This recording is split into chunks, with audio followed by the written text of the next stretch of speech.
As I outlined in part 1 of the tutorial, I have all my collected materials here, more or less. I have a few more piles of pearls, but this is what I'm working with. We're going to start with the sternum, and I'm going to focus mainly on silvery things for the cartilage in the sternum. I start by placing things down to see how I feel about them, working out the direction I want to go in. We have our inspiration piece, but that's really just a gist. None of us will have the same final piece because none of us have the same embellishments or styles.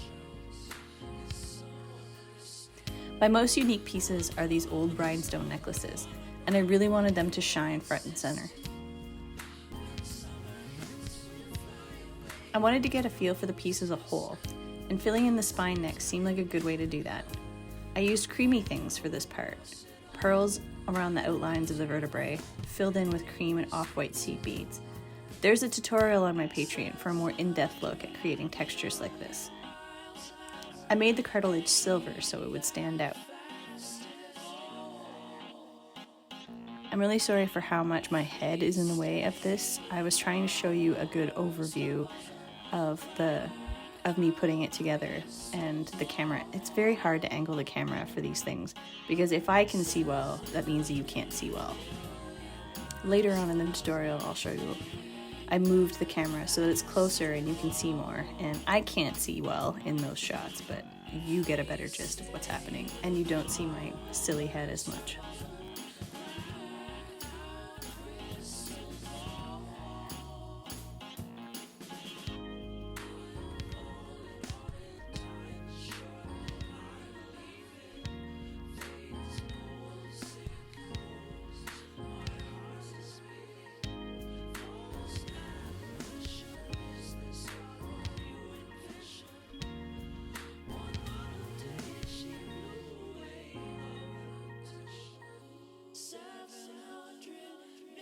Now that the vertebrae are done, I'm going to be a lot less focused on creating specific patterns.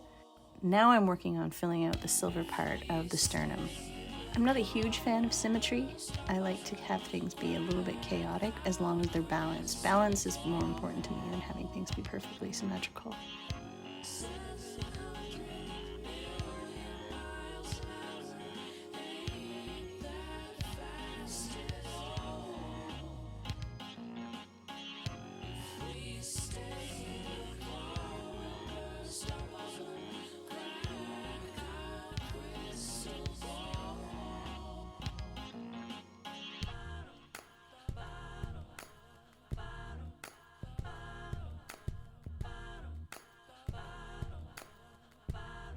I've drawn the lines that I want the directions that I want my beads to be flowing in. I just used white colored pencil for that. And now essentially, I'll show you a more close-up view of this process, but I start with my biggest beads, the really giant ones, and I put all those down, and then I go and fill in some of the gaps with medium beads, and then I go back and fill in those more gaps with smaller beads. And then I go back and fill in all the tiniest parts with seed beads. And so basically just starting from biggest to tiniest to create the texture and fill in the space. Something to really make sure, and I've stressed this in the other part of the tutorial, but you really want to make sure that your tension in your hoop is really good, as snug as you can possibly get it. Because the weight of these pearls and the way that we're layering and crunching them together, you don't want any of them loose. You want to have a nice, good tension so that you can pull your thread tight and not distort your pattern, but also make sure none of them hang off.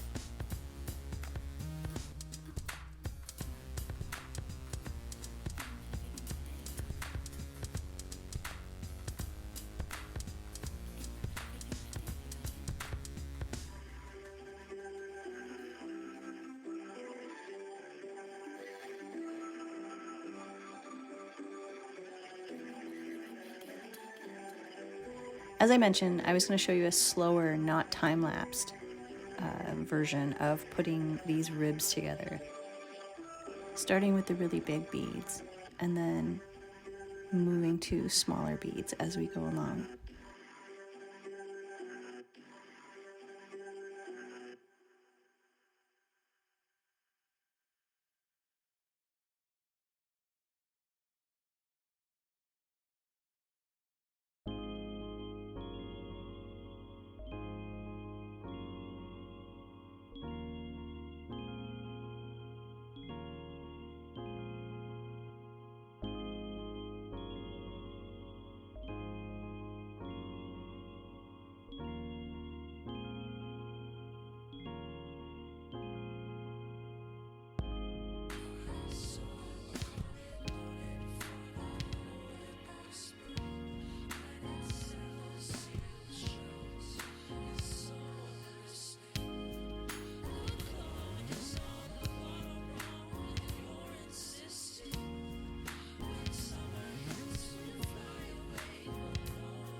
Okay, hopefully I don't mess this up, because I'm not going to be able to repeat it. I don't think. So the next bit, which I told you I would show you how, I have to re-hoop this so that I can get to the clavicles.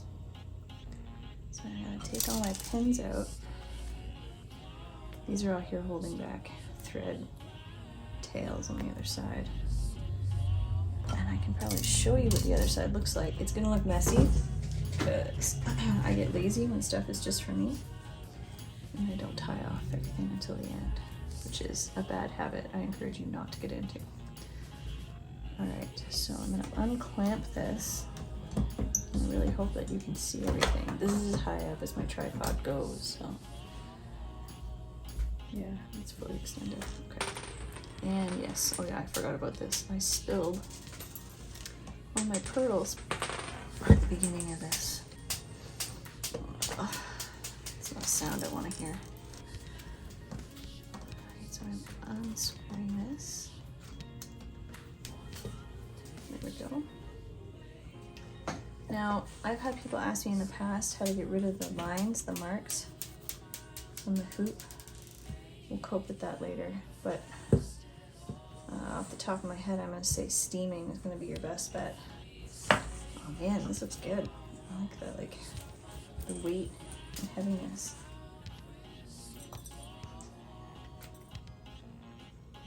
It feels so nice.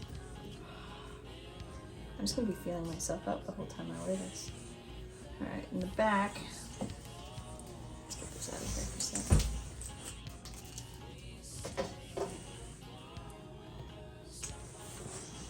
Back looks like this. Actually, it looks kind of cool.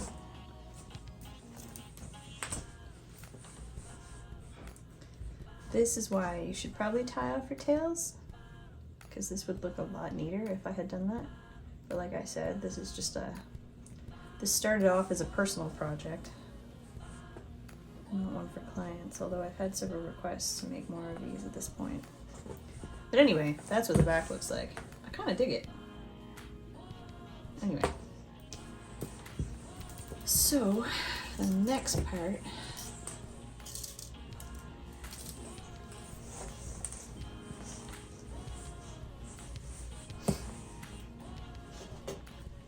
put our hoop back inside.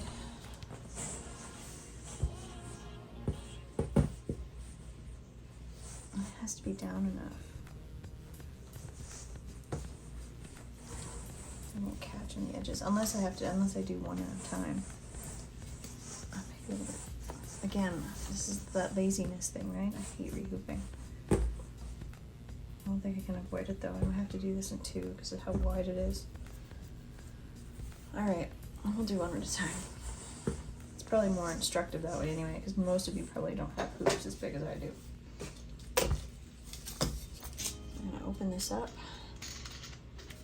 And our object here is to get our tension as perfect as we can while going over top of our beads.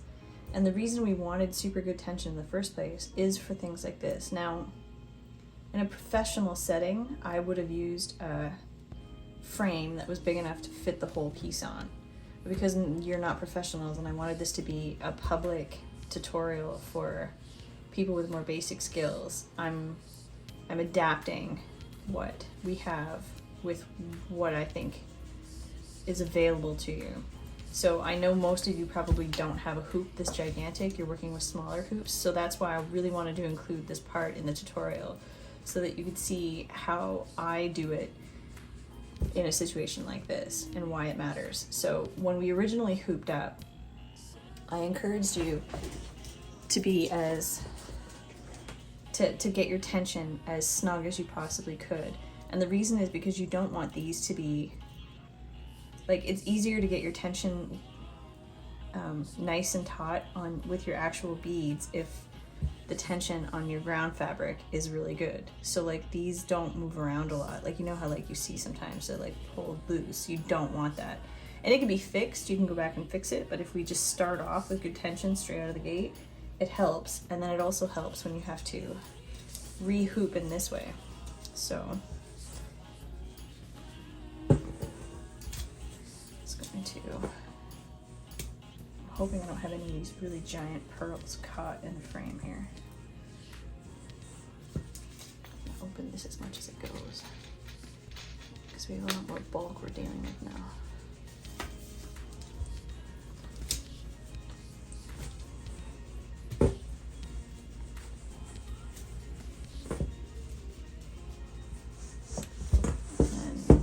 here, it's the same kind of thing. Just gently pull.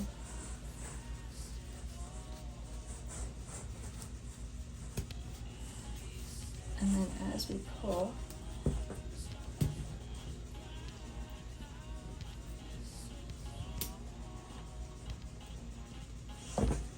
you want to pull up so you can see the part I have stuck in the frame is here. And if my tension wasn't really snug, then this would start to be a problem, and some of these would pull back. So I'm going to, now again, the clavicles are probably not going to be as good in terms of tension as the rest of the piece, because what we're doing here is pretty tricky. That feels good. That feels all right. I can work with that. I need my screwdriver here.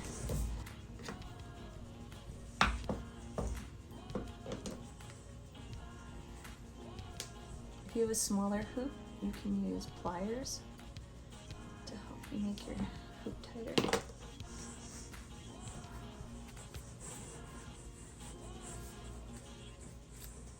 And look, they do both fit. I didn't think I was going to get them both in there. Alright, that feels good to me. It's a little loose down here, but we're not working down here, so it doesn't matter. Now, the other part of this that's going to be challenging and annoying is how far my arms are going to have to reach to work on these, especially this, because it's not open. I only opened one side seam. Again, I've stressed that I've been kind of lazy with this because it was a side project. If it's easier for you, you want to do the thing that's going to make it easiest for you. Do as I say, not as I do. I don't make things easiest for myself. I opened up the side seam of my sweatshirt here so that I had easier access with my hands and I wasn't like feeling confined reaching in. If it's easier for you to open up the second side seam, like I started and then I didn't because I didn't want to cut into my banding here, but the truth is it wouldn't really make that much difference. Like, stitching that up would be pretty easy. So I mean, who knows, maybe I'll get frustrated and I'll open up that side seam anyway. But for now I'm going to work on this side, so the point is moot. So I'm going to re-hoop up and readjust my camera, and then we keep going.